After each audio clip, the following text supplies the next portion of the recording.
Bismillah ar-Rahman ar-Rahim. Alhamdulillahi Rabbil Alameen. Wassalatu wassalamu ala ashrafil Anbiya wal Mursaleen.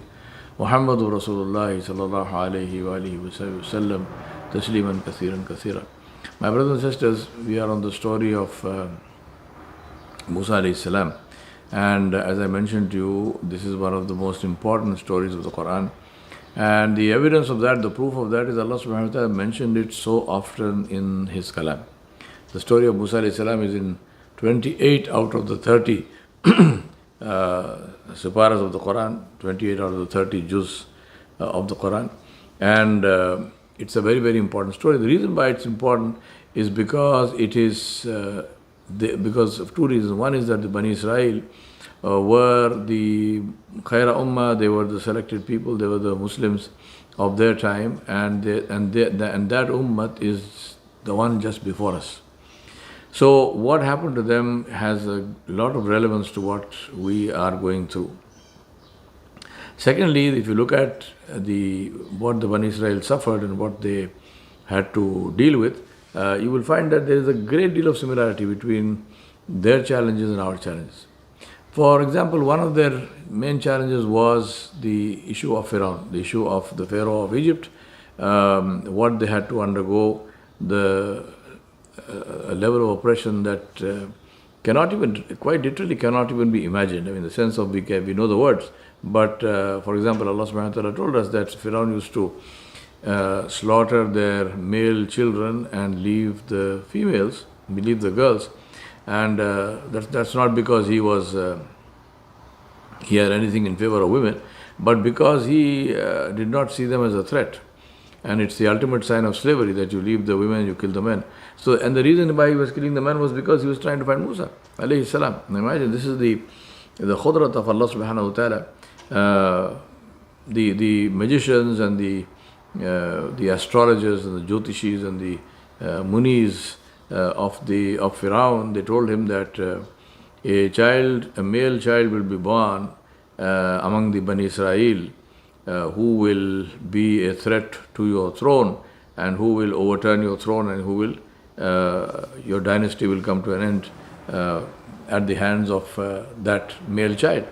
And think about this, I mean, see the level of arrogance of power, raw power, and see the terrible situation of the Bani Israel, that the Pharaoh said, well, this is not a difficult thing to do. Just make sure that no male child survives among the Bani Israel. And what was the way? The way was just, so they had a complete network of spies, and this also shows us that when a people are enslaved, their minds get enslaved. Who were the spies among the Bani Israel? The Bani Israel themselves, right? The Egyptian, the Coptic people, or not the Coptic, the Christian. I mean the Egyptian. Racially Egyptian people were different people. They look different from the Bani Israel, which are Semitic people, like the Arabs are Semitic people. So the issue is that one of them among the Bani Israel would stand up like a sore thumb. So who were the spies? Those people themselves. What were they spying on? What were what was the information that they were giving to the people of Iran? About their own children. Right? A child is born in their house, in their home, and they used to carry that information to the authorities with Pharaoh, and the result of that was that the troops would come, they would snatch the child out of the arms of the mother, they would kill the child, slaughter the child, and give it back to the mother. All male children. Now imagine if what would happen, I'm sure this also happened to them, which is that imagine there is this person who is a mukhbir, who is a spy of Pharaoh, and a male child is born in his own house. Now what happens? Right? Obviously he may not tell people, but then there are many people like him who are carrying these tales. So this his spying backfires in his face. I'm sure this must have happened because this was going on for a long time. Even then, that didn't stop.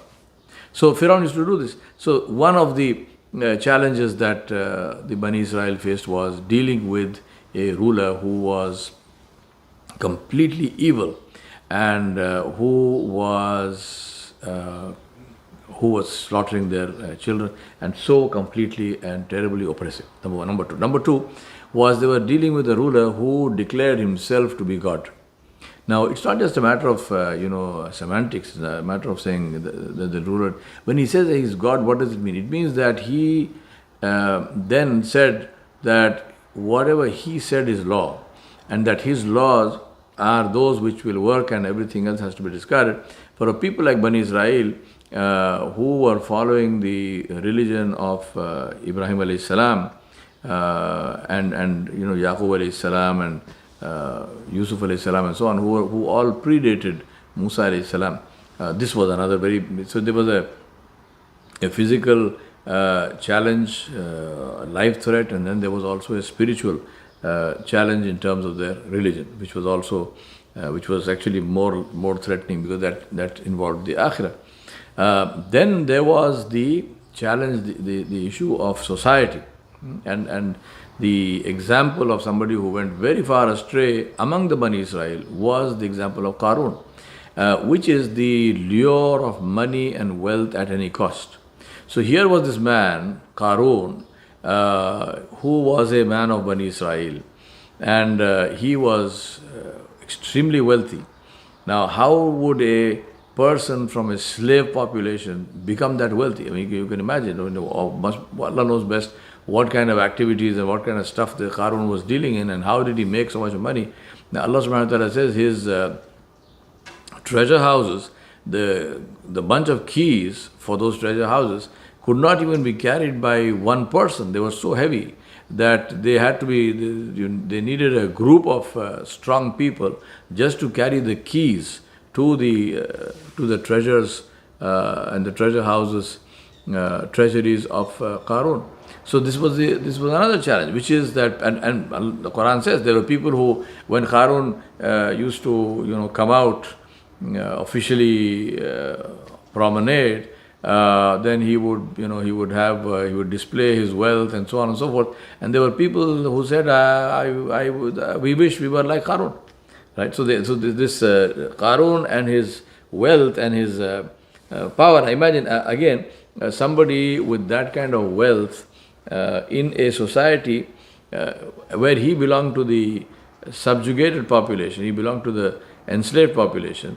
The society itself was obviously ruled by other people, in this case the Egyptians.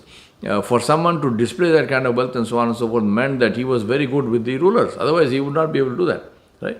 So it's a very complex thing of what wealth, what the single-minded pursuit of wealth does to you. It completely destroys your morals and ethics and values, and because you're focused on only one thing, which is making money. I don't care how I make money, I just need to make money. What happens and what I do and what I don't do, nothing dictates to me, no morals, no ethics, no values, no akhirah. The only thing which dictates to me is that I need to make money. This was the other challenge. Now, as I'm explaining these things to you, I'm sure it rings many bells in your mind, because if you look at our society today, we have the same kind of, alhamdulillah, we don't have, except for perhaps our brothers and sisters, we don't know what's happening to them. The Uyghur Muslim brothers and sisters in China, may Allah subhanahu wa ta'ala destroy all oppressors, and may Allah subhanahu wa ta'ala relieve all those who are being oppressed from oppression, wherever they might be. So if you look at them, or if you look at the Rohingyas, the Rohingya Muslims, and what the people of the rulers of Myanmar have done and are doing with them. So there are examples like this, but I'm saying that generally speaking, if you look at the whole Muslim population, we don't have that kind of oppression that the Bani Israel had with Firaun, right? People are not slaughtering our children and so forth. But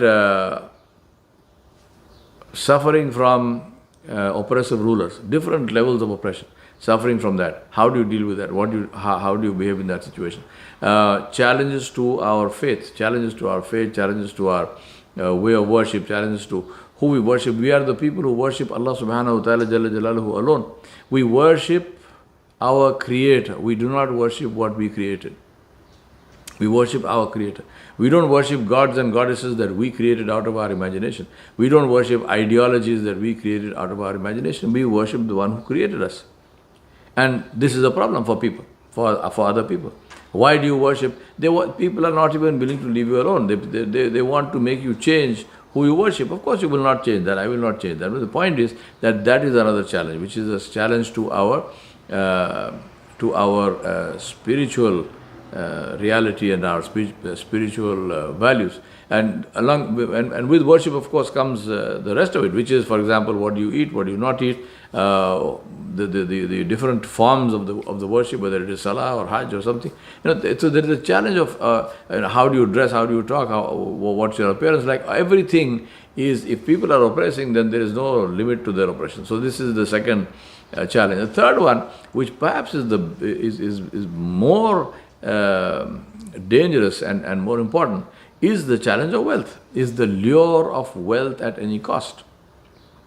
So we have Muslims engaged in all kinds of haram activities. We have Muslims who are selling, 7-Eleven shops and those kinds of shops where they are gas stations, right? Some of the businesses in which Muslims are involved, where they knowingly sell haram things. Muslims who are engaged in interest-based banking in one way or the other, borrowing money, lending money, and the response given when you tell them, look, why are you doing this? Allah subhanahu wa ta'ala declared war on the one who deals in interest-based banking in any shape or form. Do you want to be among those who will be counted as those who accepted a declaration of war from Allah, meaning that you will be listed in the list of the enemies of Allah? Do you want that? Obvious answer is no, I don't want that. But the response given to you is, well, tell me what is the alternative? Tell me what is the alternative. So let me explain to you. On a side note, it's a very important thing. I want you to pay some attention to this. The issue is not the alternative in terms of the object or form or thing or action. You must look at the action and form in its completeness, which is what does it result in. And then when you are asking for an alternative, you are going to ask for an alternative to that result. For example, if there is somebody who is smoking, right? Smoking cigarettes, to any form of tobacco, it all leads to the same thing, which is cancer. One of the lesser evils. It leads to many more, but the point is here is cancer. So you got somebody who is smoking. So now you go and tell him, look, please stop smoking. He says, sure, I will. Give me the alternative. Alternative to what? Alternative to the cigarette or alternative to cancer? Alternative to dying a horrible, extremely painful death of suffering. Which alternative? What are you talking about? Think about it like this, right? Alternative to a cigarette? Because if I give you an alternative, don't smoke a cigarette, smoke a pipe, don't smoke a pipe, smoke a hookah, shisha, don't do that, chew tobacco, gutka, right? These are all alternative to cigarettes because it's still giving you the same nicotine kick. But they all lead to the same cancer. So is it really an alternative? An alternative will be something that will give you freedom from that cancer. Yes? So think about it like this. So if somebody says, okay, I will not do interest-based banking, give me an alternative. I say, hold on a second. We are not looking at another alternate way of banking which leads to the same place. We are looking at a completely different way of dealing with finance, which will save me from being called an enemy of Allah by the malaika, by the angels when I meet Allah subhanahu wa ta'ala. That is the alternative. What is the alternative to selling lottery tickets and beer and pork products and pornographic literature in my 7-Eleven shop or in my so-called convenience store, making it convenient to get to Jahannam? What is the alternative? No, the alternative is what can save you from that, from the consequences of that. So alternatives must be thought of in terms of consequences of that. So this was the issue with Fir'aun, because the issue with the people of there was the lure of wealth, which Qarun fell into, and Qarun became the iconic example of that. Which is, he accepted whatever the system was and he excelled in that system. He did very well for himself. He did very well for himself. But was that the best thing for him? Because the Quran told us what happened to him. So these are the challenges there, and the reason why Allah subhanahu wa ta'ala, and there may be more, but the reason why Allah subhanahu wa ta'ala explained the story of Musa alayhi salam in such detail is because these are the challenges that we today as Muslims are facing. There is a threat to our way of life, our way of worship, our culture, and so on. There is a threat to our goals and aspirations, which is to the rida of Allah and Jannah. That is the real goal. Goals and aspirations is not to become an airline pilot or a rocket scientist. No. All of these are very good things. I mean, people who know me well enough to know that I am not anti-science. I am very much in favor of science. But my point is that the science must lead to recognition of the Creator. Inna fi khalqi samawati wal ardi wa ikhtilafi al-layli wan nahari la ayatin li ulil albab. Allah subhanahu wa ta'ala pointed us to that. Allah said, look, go, do research, see how I created the world. How do you do that? Through science. But what must it lead to?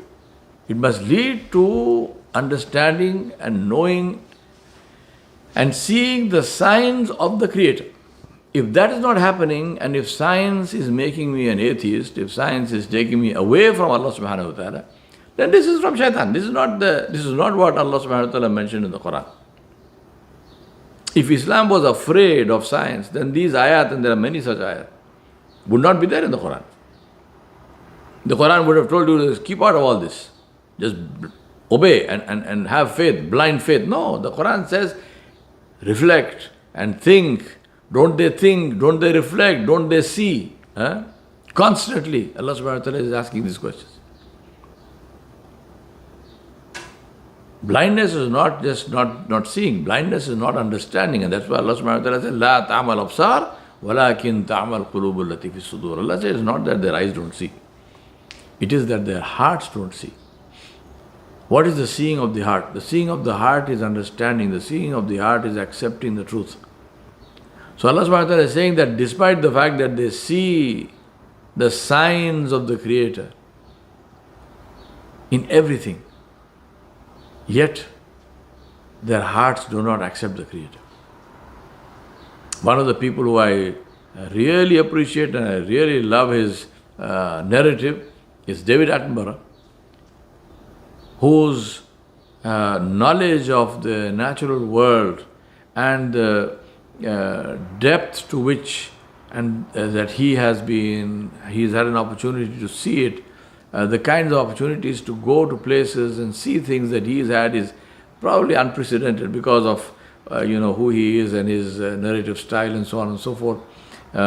He's been doing these shows about the natural world on BBC, right? The Blue Planet and so on and so forth. So many of these absolutely fabulous, beautifully brought out, fantastic shows about the creation of Allah subhanahu wa ta'ala. Yet, the man does not believe in Allah. He does not believe, and he's not an atheist. I mean, they asked him, there's a video of David Attenborough being asked, do you believe in God? And he said, yeah, well, there is something. What something? What something?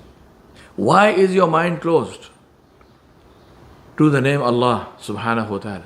Why is your mind closed to the fact that the Creator Himself spoke and told us who created that which we are wonderstruck about?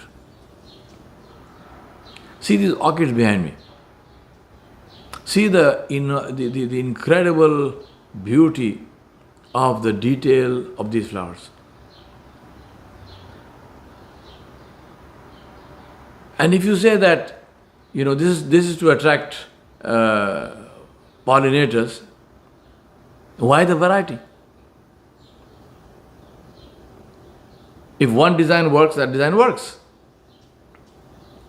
Why do I need another design?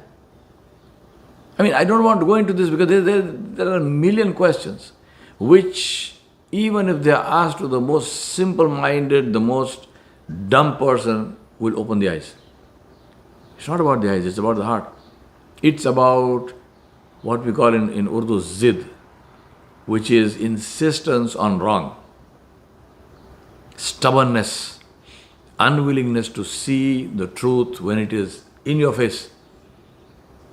Now that's another challenge that the Bani Israel faced. And if you look at the behavior of the Bani Israel, and we will go into that after some time, after we finish with Pharaoh, what was the first thing that they did when Musa alayhi salam left them to go into I'tikaf for 40 days? They created an idol. They created a calf, a golden calf, and they worshipped.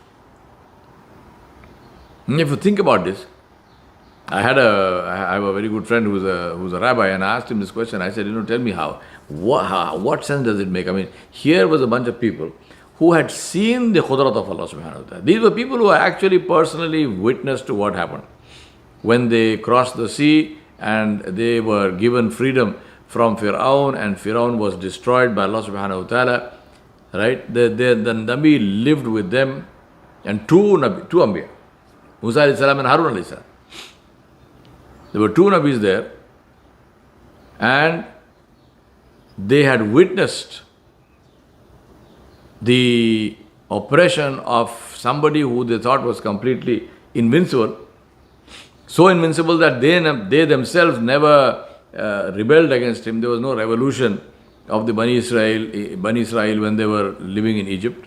If Musa alayhi salam if Allah subhanahu wa ta'ala had not sent Musa alayhi salam, they would be, maybe till today they would have been living there as slaves. There was no initiative from themselves to free themselves. So they saw all that, and yet they worshipped a calf. Now what is more blind than that? It's not about the eyes, it's about the heart.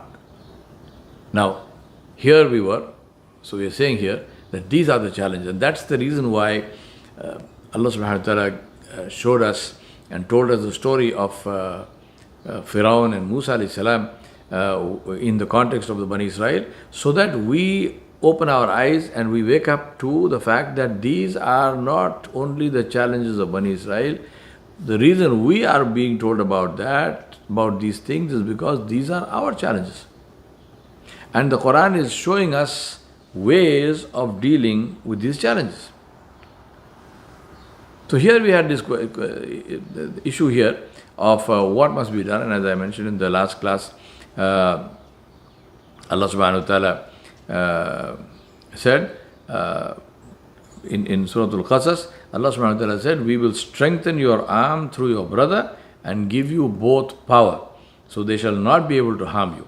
And we'll give you power with our ayat, our evidence and proofs and lessons and revelations. You too, as well as those who follow you, will be the victors. So that is where the da'wah begins, which is this yaqeen that power and success comes from Allah subhanahu wa ta'ala, not from anybody else. And that depends on doing what Allah told you to do. Who is this promise being made to? It's being made to the Nabi. It's being made to the Nabi. Where Allah subhanahu wa ta'ala said that we will strengthen you through your brother and give you both power. So, and they will not be able to harm you. Right? So, because Musa alayhi salam made dua, and he said, Ya Allah, and my brother Harun, give him to me as a strength. So Allah subhanahu wa ta'ala accepted his dua, and this is what Allah said to him. So the first lesson we learn here is that strength comes from Allah, victory comes from Allah, power comes from Allah, and it comes to those who obey Allah subhanahu wa ta'ala. the guarantee of protection from the oppressor.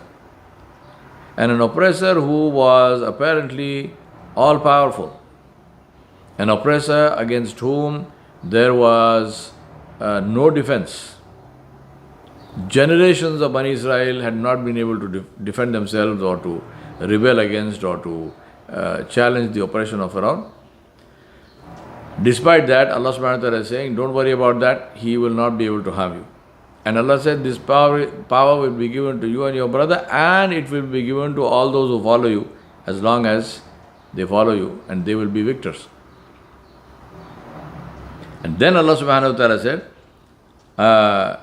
اذهبا إلى فرعون إنه طغى فقولا له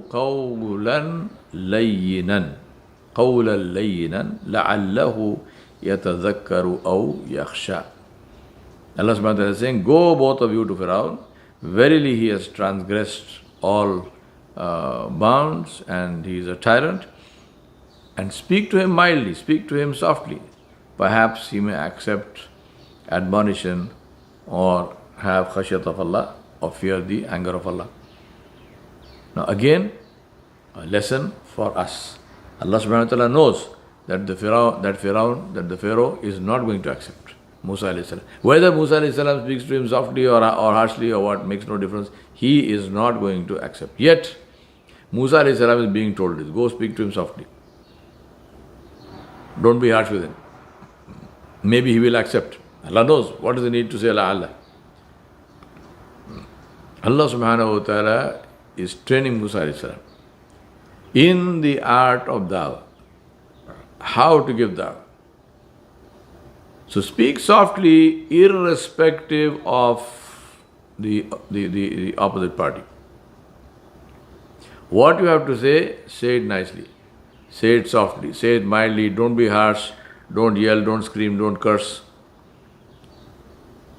Win the heart. Even in a case where you know that you will never do it, you will never win the heart, but try. It's like working against resistance. You know, they say in some exercises, they say, put your hand against the wall and push. Now obviously no matter how much you push, the wall is still going to be there, the wall is not going to fall down. But why are you pushing? So apparently if you look at somebody who's doing that exercise, who's pushing against a wall, you would say this is futile, this is completely crazy. And why? Because his purpose is not to push the wall, his purpose is to strengthen his own muscles. Pushing the wall is an excuse. How do you strengthen your muscles? By pushing against something which cannot be pushed. Now, think about difficulty in this context. Think about challenges in this context. We tend to, Shaitan takes us away, right? We tend to lose hope, we tend to despair, and we tend to feel, oh my God, why is this happening? This is so difficult. I have no chance of winning against this. It's not about you and winning. It's about strengthening you. And the only way you will get strengthened is if you push against a wall which stays in place, which doesn't go anywhere, which does not get pushed back. Because if you push against something which falls down, then where is the strength building for you? No, there's no strength building. So Fir'aun is the wall. Allah knows that Musa alayhi salam's dawah to Fir'aun is going to fail. Musa alayhi salam's dawah to Fir'aun is not going to work. Fir'aun will not accept Islam. Fir'aun will not fear Allah subhanahu wa ta'ala's anger. Yet Allah subhanahu wa ta'ala says, speak to him softly. Because the training here is for Musa, it has nothing to do with Fir'aun. The training here is for Musa alayhi salam in how to give dawah. And of course Allah subhanahu wa ta'ala also knows Musa alayhi salam obviously better than Musa alayhi salam knows himself. And Musa alayhi salam by nature was a very passionate person. I mean, you remember the Egyptian guy who got killed. How did he get killed? Because Musa alayhi salam hit him very hard. Why didn't he speak to him gently and softly? Because no, this was before, pre-training, pre-Nabuwat. So before Nabuwat, Musa alayhi salam, his internal nature was like that. He saw somebody, Musa alayhi salam would never keep quiet against what he saw as injustice. If If you read Surah Al-Kahf, the incidents again all related to Musa alayhi salam, and where he was with Khizr alayhi salam. All the three times Musa alayhi salam asked Khidr alayhi salam questions, despite their understanding and their agreement that he would not ask him anything. All the three times when Musa alayhi salam asked him questions was because of what? Was because of the fact that Musa alayhi salam saw the action of Khidr alayhi salam as being unjust. He said, why did you make a hole in the boat? Why did you kill that child? We built this wall, it is our right to ask for compensation, and you are not saying anything. So it was not, Musa alayhi salam was not somebody who would keep quiet in the face of injustice. When he went to Madian, what was happening at the watering hole, at the well, where these two girls were being, sidelined and they were being blocked by the men, by the male shepherds, and they were not allowed to water their flock. I mean, you are a stranger in a strange country, something is happening, so it's happening. Not with Musa alayhi salam, no. Musa alayhi salam has to stand up. So he went and stood up there, and Allah gave him the rod. He gave him this persona. Allah subhanahu wa ta'ala gave him this magnetism of personality, and he was a big man. He was a warrior, and he was a prince. So everything counts. I mean, the demeanor, so he went there and he moved the other shepherds aside, and they all obeyed him. And then he allowed the girls, the daughters of Shuaib alayhi salam, wallahu alam, to water their flock. So this was Musa alayhi salam's nature. His nature was to,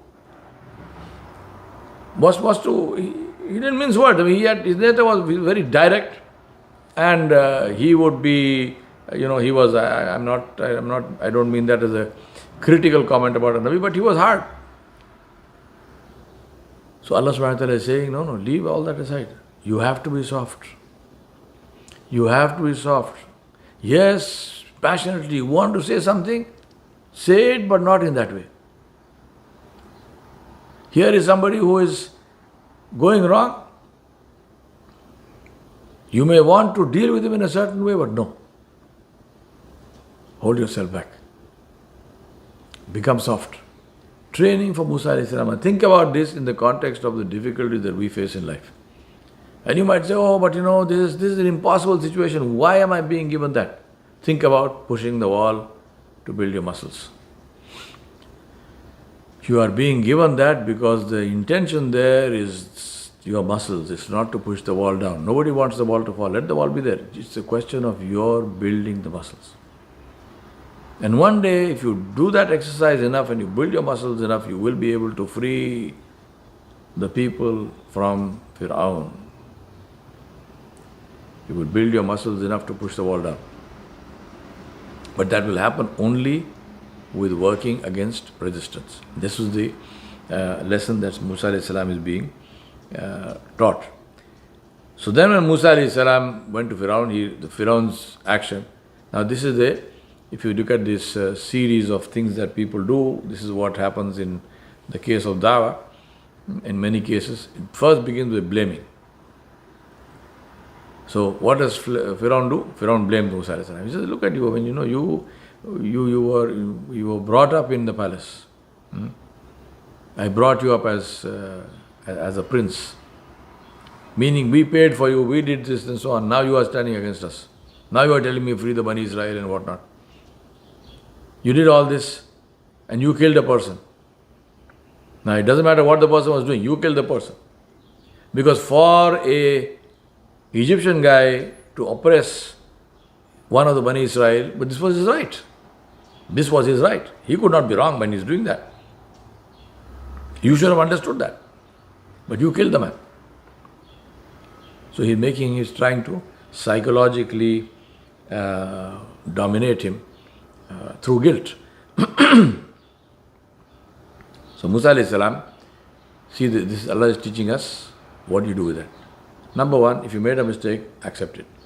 Don't justify the mistake. Don't say, no, what this and that. No. Killing a man, no matter what it was, even though it was an accident, no matter what the man was doing, just killing somebody, murdering somebody, not on, cannot be done, haram.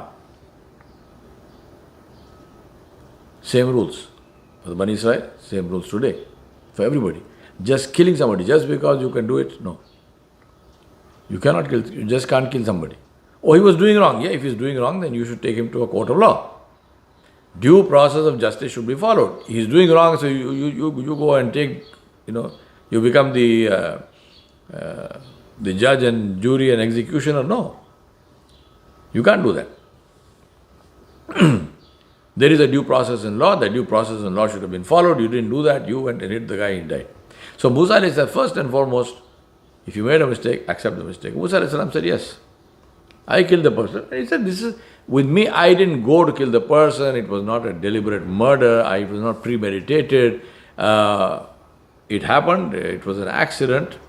I hit the guy. I didn't realize, how hard I hit him and so on and so forth. So this is something which he's not denying that. He didn't say, I didn't do it. No, yeah, I did it. But I did not do it deliberately. It was not something I premeditated. I didn't know the guy existed. I saw something wrong happening, so I went there, and unfortunately, this person died.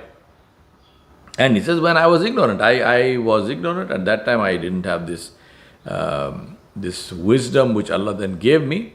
I did not recognize, the truth from falsehood at that point in time. And then Musa alayhi salam is dealing with one of the counter-accusation. So Pharaoh is saying, you killed a person even though our ihsan is on you. Musa alayhi salam is saying, your ihsan is really a sign of the fact that you are an oppressor. Because if you had not been oppressing the Bani Israel, if you had not put us in a situation where our lives were threatened, then I would have been raised by my parents. Why would I even come to your palace? Right? You raised me not because you wanted to raise me. You raised me because Allah subhanahu wa ta'ala wanted to save me, and that was the only way. Because if I continued to be with my parents, you would have killed me. So the fact that I grew up in your palace is a sign of your oppression. So there is no ihsan on me. It is because you enslaved the people of Bani Israel. وَتِلْكَ نِعْمَةٌ تَمَنُّوهَا عَلَيَّ أَنْ عَبَّدْتَ بَنِي إِسْرَائِيل. He said this, and this is the past favor with which you reproach me, that you enslaved the children of Bani Israel. And this is something that let me close with this in the sense of, so we know, we stay with this for a while, and then we'll go to the famous conversation between Musa alayhi salam and Fir'aun thereafter in our next class.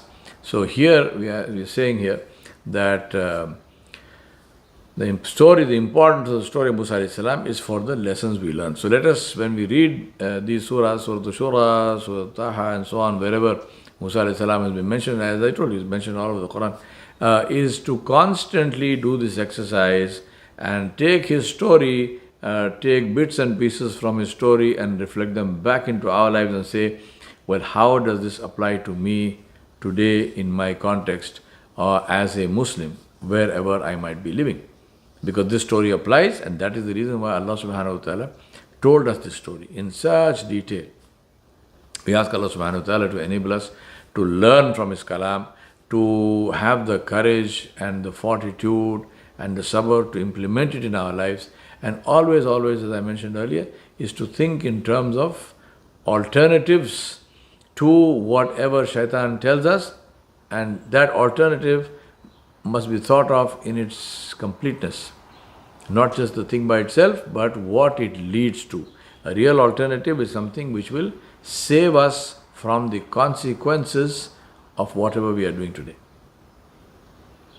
Ask Allah subhanahu wa ta'ala to be pleased with you and never to be displeased. Ask Allah subhanahu wa ta'ala to keep you safe from all evil and to take you in a state where you are safe from the biggest of problems, and that is the anger of Allah subhanahu wa ta'ala. Ask Allah to keep you in a state where He is pleased with you, and to take you in a state where you have gained His rida, inshaAllah.